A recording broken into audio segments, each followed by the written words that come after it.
O futebol é uma caixinha de surpresas. Certamente você já ouviu essa frase de algum sábio por aí. E se tem algo que o futebol prova, é que nem toda fortuna dura para sempre.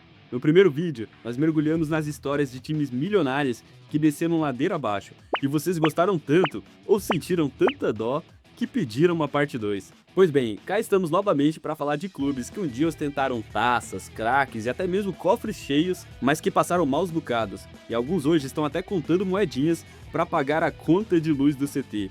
Prepare-se para mais histórias de ascensão e queda, e em alguns casos falência pura e simples. Então, bora pro vídeo! Dnipro.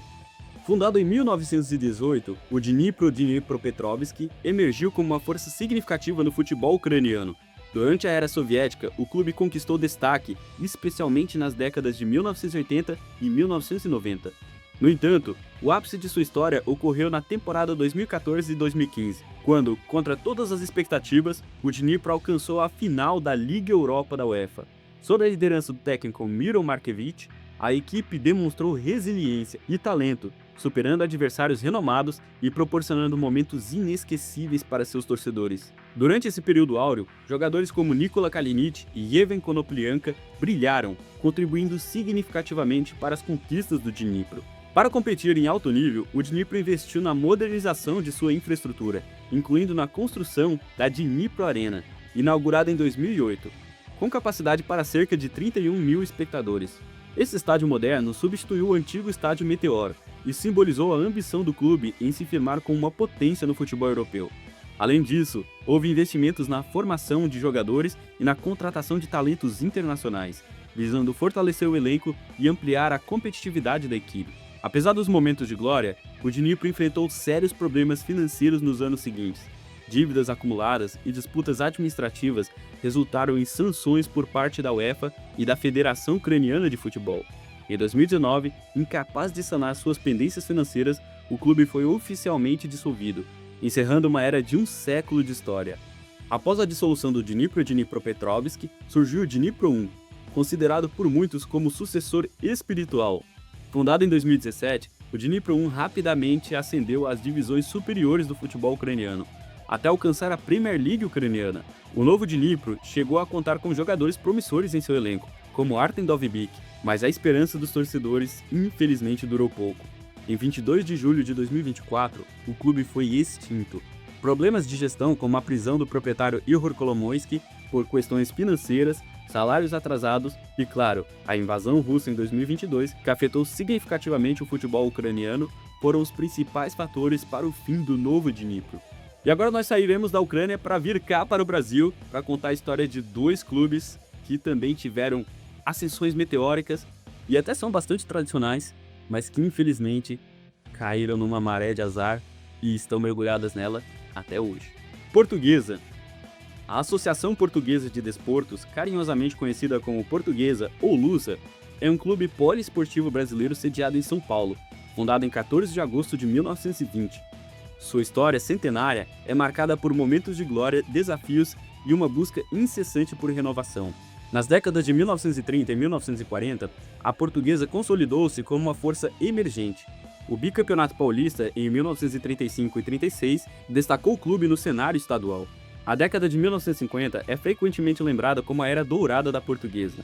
Durante esse período, o clube não apenas manteve desempenho consistente no Campeonato Paulista, terminando entre os 5 primeiros por 13 anos consecutivos, mas também alcançou feitos memoráveis em excursões internacionais. Em 1951, a Lusa recebeu a Fita Azul após se tornar invicta de uma série de jogos na Europa, incluindo uma vitória marcante sobre o Atlético de Madrid por 4-3, que rendeu ao clube o troféu San Isidro.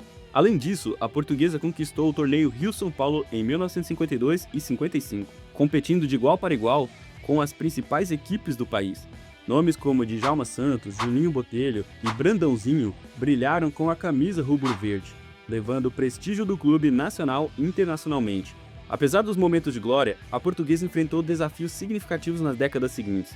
Problemas financeiros, má gestão e decisões administrativas equivocadas contribuíram para um declínio gradual. O episódio mais emblemático ocorreu em 2013, conhecido como Caso Everton. Na última rodada do Campeonato Brasileiro daquele ano, a escalação irregular do jogador Everton resultou na perda de pontos, que culminou no rebaixamento do clube para a Série B. Esse incidente desencadeou uma série de rebaixamentos consecutivos, levando a Lusa às divisões inferiores do futebol brasileiro. Inclusive, com tantos rebaixamentos e uma crise tão terrível, a Portuguesa chegou a até ficar alguns períodos sem ter divisão, sem ter nem sequer campeonato para poder disputar. Apesar das adversidades, a Portuguesa demonstrou resiliência. Em 2020, o clube conquistou a Copa Paulista, garantindo vaga em competições nacionais, renovando a esperança de seus torcedores. Em 2022, a Lusa venceu o Campeonato Paulista da Série A2, retornando à elite do futebol paulista.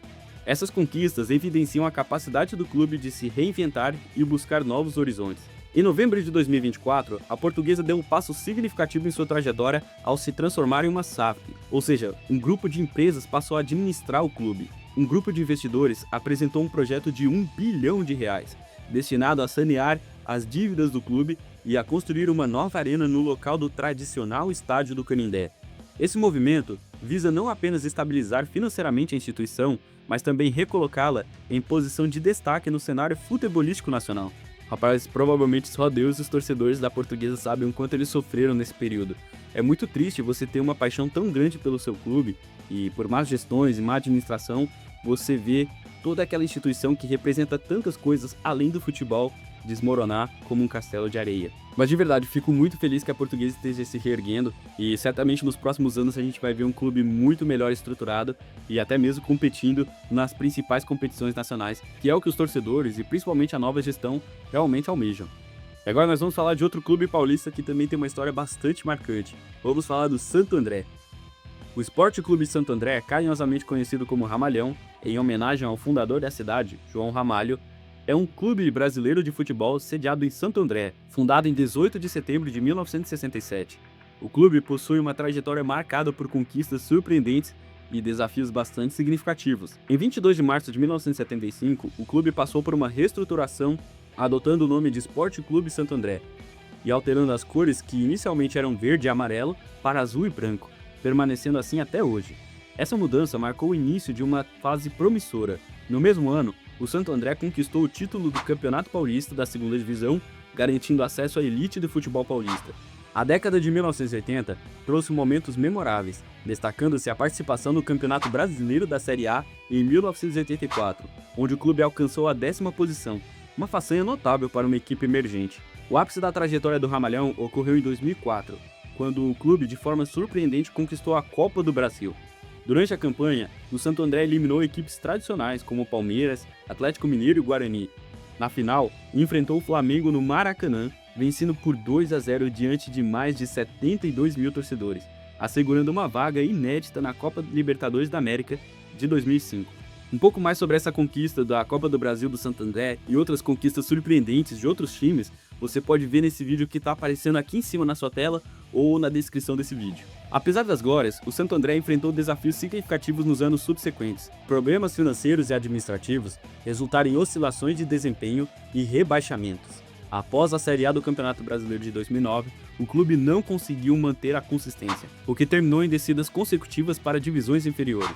Em 2024, o Santo André disputou a Série D do Campeonato Brasileiro e atualmente, no momento em que eu gravo esse vídeo, disputa a Série A2 do Campeonato Paulista, refletindo as dificuldades enfrentadas para retornar ao cenário principal no futebol nacional e até mesmo do estadual. Bursaspor. O Bursaspor é um clube de futebol turco sediado na cidade de Bursa, fundado em 1º de junho de 1963. O clube possui uma trajetória marcada por conquistas históricas, desafios financeiros e uma busca contínua por renovação. A década de 70 marcou o início das glórias para o Bursaspor. Em 1971, o clube conquistou o seu primeiro título significativo ao vencer o Fenerbahçe por 1-0, na final da Copa do Primeiro-Ministro, uma competição de prestígio na época. Essa vitória abriu as portas para competições europeias, e na temporada 1974-75, o Bursaspor alcançou as quartas de final da Taça dos Clubes Vencedores de Taças, sendo eliminado pelo Dinamo de Kiev, que se sagraria campeão naquele ano. Em 1986, o clube adicionou a Copa da Turquia ao seu currículo, derrotando o Altay por 2-0 na final, consolidando-se como uma das principais equipes do país. A temporada 2009-2010 foi um marco histórico para o Bursaspor. Sob o comando do técnico Ertuğrul Sağlam, a equipe desafiou as expectativas e quebrou a hegemonia dos grandes clubes de Istambul. Com um elenco coeso e determinado, o Bursaspor apresentou um futebol envolvente, culminando na conquista inédita da Super League. Essa façanha tornou o Bursaspor apenas o segundo clube fora de Istambul a vencer o campeonato turco, junto com o Trabzonspor. Essa história do Bursaspor e do Trabzonspor, além de outros clubes alternativos que ganharam seus campeonatos nacionais, eu contei nesse vídeo que está passando aqui em cima na sua tela. A vitória não só trouxe orgulho para a cidade de Bursa, mas também colocou o clube no mapa do futebol europeu, garantindo uma vaga na fase de grupos da Liga dos Campeões da UEFA na temporada seguinte. Após o auge, o Bursaspor enfrentou uma série de desafios. Problemas financeiros começaram a surgir, resultando em dificuldades para manter a competitividade e cumprir os compromissos financeiros. Na temporada 2018-2019, o clube foi rebaixado para a segunda divisão. E apesar dos esforços para retornar à elite, enfrentou novos rebaixamentos, caindo para a terceira divisão na temporada 2021-22. A situação financeira deteriorou-se a tal ponto de o clube enfrentar proibições de registro de novos jogadores devido a dívidas não pagas. Em abril de 2024, o Bursaspor sofreu um novo golpe ao ser rebaixado para a quarta divisão, marcando o ponto mais baixo de sua história. Apesar da queda livre, a paixão dos torcedores do Bursaspor permanece inabalável. A cidade de Bursa continua a apoiar fervorosamente o clube. Iniciativas para reestruturar a gestão e sanar as finanças estão em andamento. E agora nós vamos sair da Turquia e vamos para a Alemanha para falar de um clube extremamente tradicional, mas que está passando no momento uma fase péssima na sua história. Schalke 04. O Futebol Clube Gelsenkirchen Schalke 04... Ô diretor! Pô diretor, tá de sacanagem comigo, né, meu? Como é que você me bota pra ler esse nome enorme aqui, gastar meu alemão? Não, o pessoal não vai entender não. Vamos resumir isso aqui? Beleza. Pode resumir, né? Ótimo. Bom, o Schalke 04 é um dos clubes mais tradicionais da Alemanha e com uma história riquíssima em conquistas de títulos e em revelação de jogadores. Fundado em 1904, o clube experimentou períodos de glória, enfrentou crises financeiras e desportivas, mas sempre demonstrou resiliência em sua trajetória. O Schalke foi fundado em 4 de maio de 1904 por um grupo de estudantes na cidade de Gelsenkirchen. A década de 1930 marcou o início da era de ouro do Schalke 04. Entre 1934 e 1942, o Schalke conquistou 6 títulos do campeonato alemão, dominando o futebol nacional durante este período. Após a Segunda Guerra Mundial, o Schalke enfrentou dificuldades para manter o mesmo nível de sucesso. Embora tenha conquistado a DFB Pokal em 1958, o clube passou por décadas de desempenho irregular e enfrentou problemas financeiros. Nos anos 1980, o Schalke sofreu rebaixamentos para a segunda divisão, refletindo uma fase de instabilidade tanto dentro quanto fora de campo. A década de 1990 trouxe um renascimento para o Schalke 04. Em 1997, o clube alcançou um feito notável ao vencer a Copa da UEFA, derrotando a Inter de Milão na final e garantindo seu primeiro título europeu. Além disso, o Schalke conquistou a DFB Pokal em 2001 e 2002, solidificando seu retorno como uma força significativa no futebol alemão. Em 2001, o clube inaugurou a moderna Veltins Arena, proporcionando uma nova casa para os seus torcedores e simbolizando uma nova era de ambição e profissionalismo. Apesar dos sucessos anteriores, o Schalke enfrentou uma série de desafios na última década. Problemas financeiros agravados por decisões administrativas equivocadas levaram à saída de jogadores-chave sem compensação financeira adequada, resultando em perdas estimadas de 120 milhões de euros. Entre 2016 e 2020, talentos como Leon Goretzka e Joel Matip deixaram o clube gratuitamente, enfraquecendo o elenco e as finanças. A temporada 2020-2021 foi particularmente desastrosa, culminando no rebaixamento para a Bundesliga 2. Embora o clube tenha conseguido acesso imediato de volta à elite, a instabilidade persistiu, resultando em um novo rebaixamento na temporada 2022-23. Atualmente, o Schalke compete na Bundesliga 2, enfrentando desafios tanto financeiros quanto desportivos em sua busca para retornar ao topo do futebol alemão. Olha, eu confesso que particularmente eu sinto muita falta do Schalke 04 disputando as primeiras posições do campeonato alemão. Eu lembro quando era um time extremamente competitivo, além de ter revelado o Goretzka, não sei se vocês lembram, mas ele também revelou o Manuel Neuer, que é talvez um dos maiores goleiros, se não o maior, da história da Alemanha, junto com Oliver Kahn. Queen's Park Rangers. Fundado em 1882, o Queen's Park Rangers é um clube tradicional de Londres, conhecido por sua base de torcedores leais e por períodos esporádicos de sucesso nas divisões superiores do futebol inglês. Apesar dos momentos de glória, o QPR enfrentou períodos de instabilidade.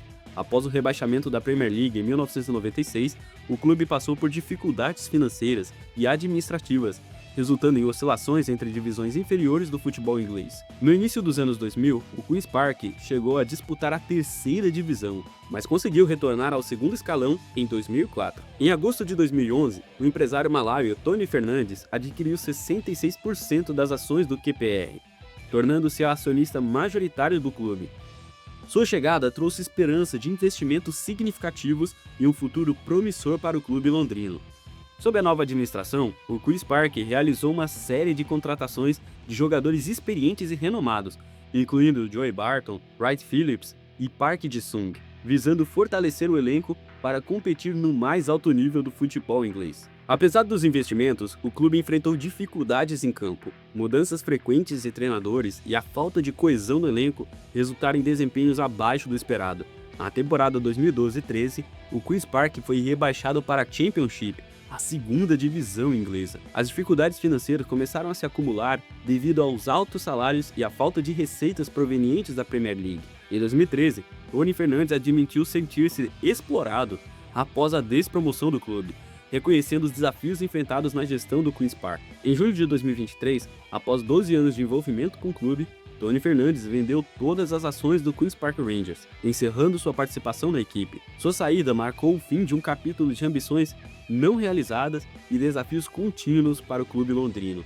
Atualmente, o Queen's Park ainda compete na Championship, a segunda divisão inglesa. O clube continua a enfrentar desafios tanto dentro quanto fora de campo, incluindo questões relacionadas à modernização do estádio Loftus Road e à busca por estabilidade financeira e esportiva. Apesar das adversidades, o Queen's Park mantém uma base fiel de torcedores e busca retomar os dias de glória que marcaram sua história.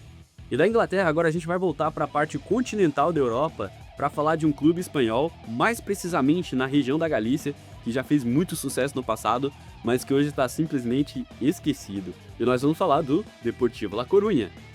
O Real Clube Deportivo de La Coruña, popularmente conhecido como Deportivo La Coruña, ou simplesmente Depor, é um clube de futebol espanhol sediado na cidade de La Coruña, na Galícia, fundado em 8 de dezembro de 1906.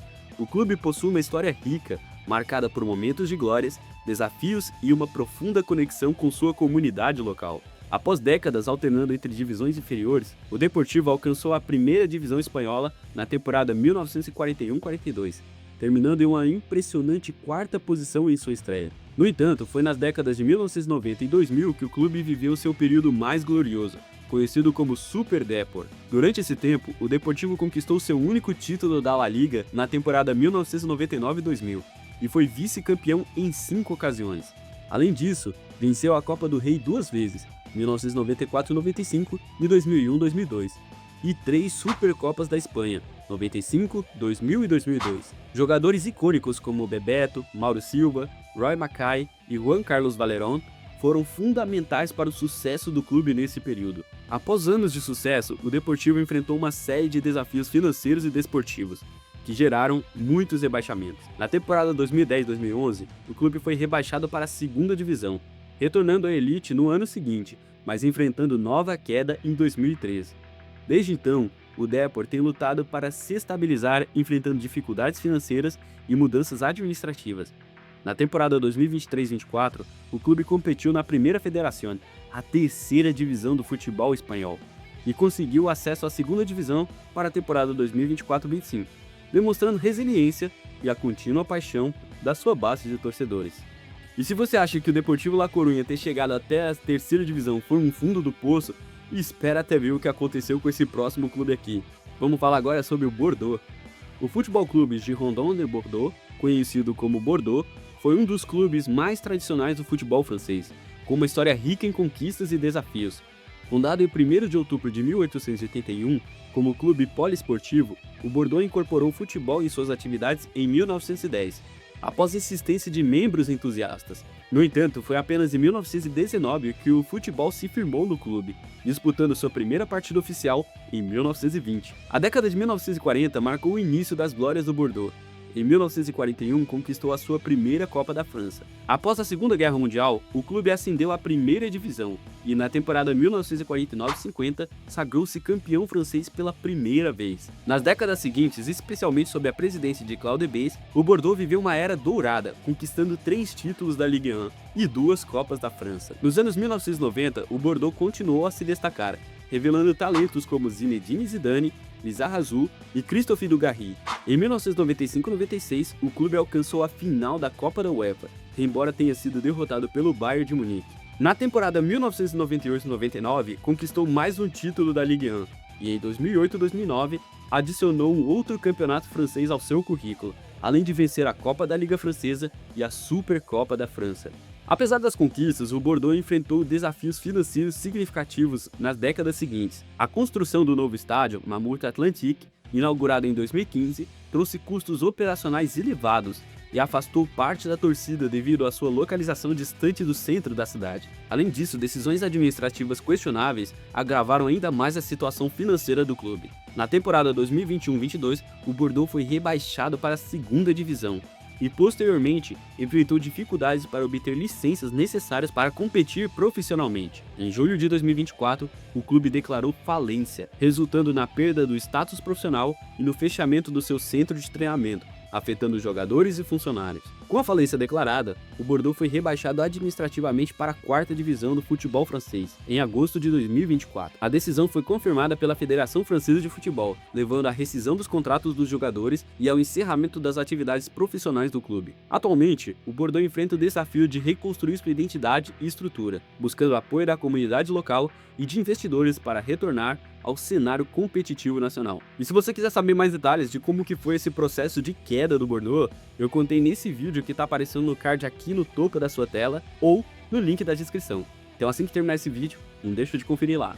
Rangers. Fundado em março de 1872 por 4 jovens, os irmãos Moses e Peter McNeill, Peter Campbell e William Macbeth, o Rangers Futebol Clube, frequentemente chamado de Glasgow Rangers, tem uma trajetória marcada por conquistas notáveis e desafios financeiros, além de uma base de torcedores extremamente apaixonada. A entrada do Rangers na Liga Profissional de Futebol da Escócia ocorreu na temporada inaugural de 1890-91, na qual o clube terminou empatado em pontos com o Dumbarton. O jogo de desempate foi realizado, terminando em 2-2, e o título foi compartilhado entre as duas equipes, uma situação única na história do futebol escocês. Nos anos seguintes, o Rangers consolidou sua posição, conquistando múltiplos títulos da Liga e da Copa da Escócia. Sob a liderança de William Wilton, o primeiro treinador oficial do clube, nomeado em 1899, e posteriormente Bill Struth, o Rangers estabeleceu uma era de domínio no futebol escocês, acumulando 18 títulos da Liga e 10 Copas da Escócia durante o mandato de Struth. Apesar do sucesso contínuo ao longo do século XX, o Rangers enfrentou desafios financeiros significativos no início do século XXI.